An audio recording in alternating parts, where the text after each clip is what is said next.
Assalamu alaikum and welcome to morEwish Cuisine. Today I'm sharing the recipe of crispy chicken burger, which is also known as Zinger Burger. Tender, juicy and crispy fillet served on toasted bun with lettuce and cheese.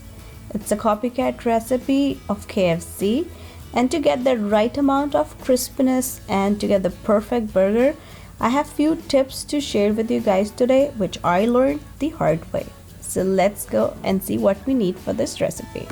So first I shared the ingredients for marination, and I have chicken fillet.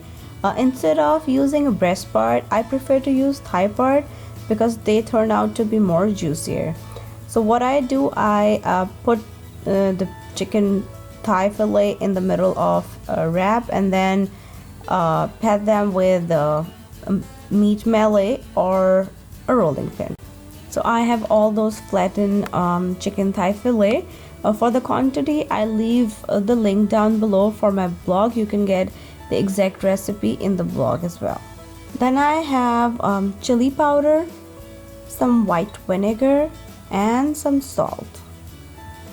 So first I place my chicken fillet in a mixing bowl. Then I sprinkle some salt and chili powder on one side of each chicken fillet. Then rub it with your hands and then turn it upside down and repeat the same process. Sprinkle some salt, chili powder and give it again give it a little rub. And then I drizzle some vinegar on both of them. So just drizzle some vinegar, give it a little massage on both sides and then repeat the same process.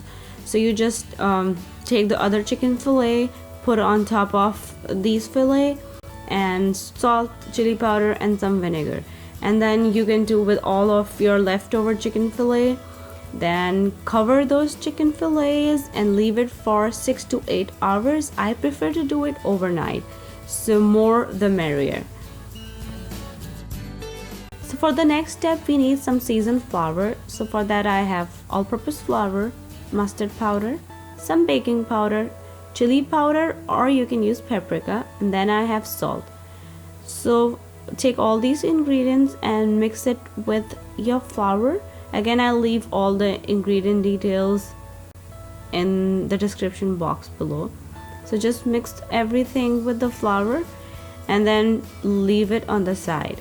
Then we take our chicken fillet, which were marinated for the whole night, and you can see I put them in the strainer.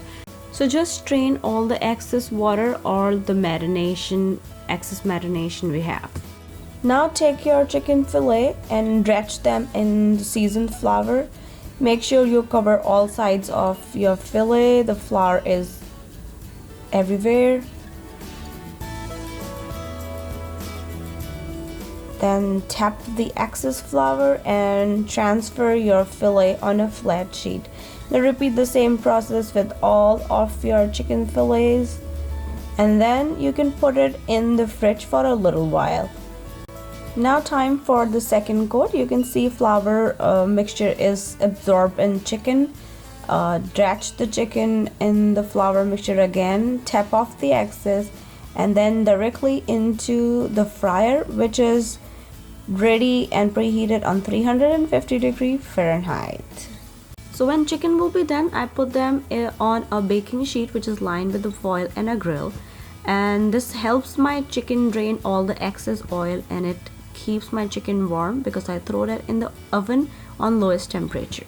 So for assembling, I'll take buns and spread mayonnaise on both sides of the bun and toast them. It depends how crispy you want. Instead of butter, I prefer to use mayonnaise. It's keep the buns very soft. Now if I'm using cheese slices, I put my cheese on top of my chicken fillet and I put them in the oven for 2 to 3 minutes or until you see the cheese is starting to melt on the chicken. So here my buns are ready toasted. If you want, you can spread more mayonnaise on top of it right now, but for me this is enough. And then my chicken fillet with the melted cheese on top, and then I put some lettuce on top of it and the other half of the bun goes on top. and they are done. So here's my crispy chicken burger ready to eat. As I said earlier, if you follow the little tips and tricks, you will get the nice juicy from inside and crispier from outside chicken burger. If you like this recipe or if you try this at home, please let me know. Leave me a comment down below, and don't forget to share this recipe with your friends and family. And if you want to learn anything else, please leave me a comment down below as well for that, and I'll try to make it happen for you. And I'll see you next time with yet another yummy recipe. Thank you so much for watching. Don't forget to click on subscribe button.